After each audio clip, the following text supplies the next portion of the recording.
കാലങ്ങൾ തീർന്നിട്ടില്ല കാലത്തിൽ ഈ ലോകത്തിൽ.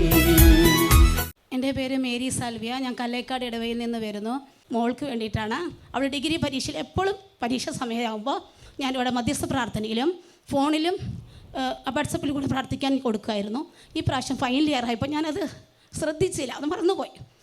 പക്ഷേ അവൾ 2 പരീക്ഷ കഴിഞ്ഞപ്പോൾ അവൾ പറഞ്ഞു, അമ്മേ എനിക്ക് നല്ല കഷ്ടമുണ്ട്, ഒന്നും പ്രത്യേകം പ്രാർത്ഥിക്കണം കേട്ടോ പറഞ്ഞു. ഞാനങ്ങനെ മേഴ്സിയാണ് ഓഫീസ് റൂമിലുള്ളത്. മേഴ്സി ഇതെങ്ങനെയാണ് അവസ്ഥ, പ്രത്യേകം പ്രാർത്ഥിക്കണം, വാട്സപ്പിലൂടെ കൊടുക്കണം കേട്ടോ എന്ന് പറഞ്ഞു. അതിൻ്റെ ഫലമായി ഇൻഡോർ യൂണിവേഴ്സിറ്റിയിൽ ഇംഗ്ലീഷ് ലിറ്ററേച്ചറിൽ 2nd റാങ്ക് വാങ്ങി, 1 മാർക്കിന് വേണ്ടി 2nd റാങ്ക് വാങ്ങി ഈശോ അവളെ അനുഗ്രഹിച്ചു.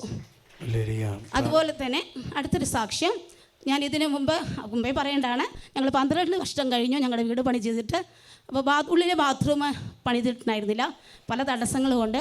പക്ഷേ ഞങ്ങൾ ഈ ഇടയ്ക്ക് ചെയ്യുമായിരുന്നു. പക്ഷേ കക്കൂസിന് ആ സമയത്ത് ഓസൊക്കെ വെക്കാനുള്ളതിലോ കരിങ്കല്ല് വെക്കുന്ന അവിടെ ഗ്യാപ്പ് വിട്ടിട്ടുണ്ടായിരുന്നില്ല. അപ്പോൾ ആളുകതിനെ എതിർക്കായിരുന്നു, നീ ഇതൊന്നും തുറന്നിട്ടുള്ള കക്കൂസ് പണിയൊന്നും വേണ്ടാന്നൊക്കെ പറഞ്ഞു.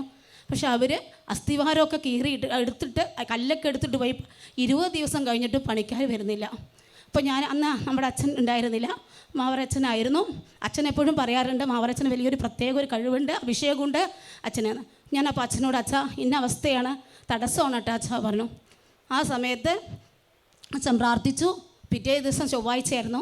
ഞാനതുപോലെ നമ്മുടെ ശുശ്രൂഷ ചേച്ചിയോടും പറഞ്ഞു, ചേച്ചി എനിക്ക് വേണ്ടി പ്രാർത്ഥിക്കണം കേട്ടോ എന്ന്. അതിൻ്റെ പരിണതഫലമായി ദൈവം എനിക്ക് പിറ്റേ ദിവസം തന്നെ ചൊവ്വാഴ്ചത്തെ ശുശ്രൂഷ കഴിഞ്ഞ് ബുധനാഴ്ച തൊട്ട് ആ സഹോദരൻ വന്ന് ഞങ്ങളുടെ കക്കൂസിൻ്റെ പണിയും പൂർത്തീകരിച്ചു. യേശുവേ നന്ദി, യേശുവേ സ്തോത്രം. ഇവിടെ മറ്റു 2 ഒരച്ഛന്മാരോട് കൂടിയുണ്ട്. ഷിജോ മാവറി അച്ഛൻ. അച്ഛന് രോഗശാന്തിപരം ഡെലിവറൻസിൻ്റെ ഗിഫ്റ്റുള്ള അച്ഛനാണ്. അല്ലേ?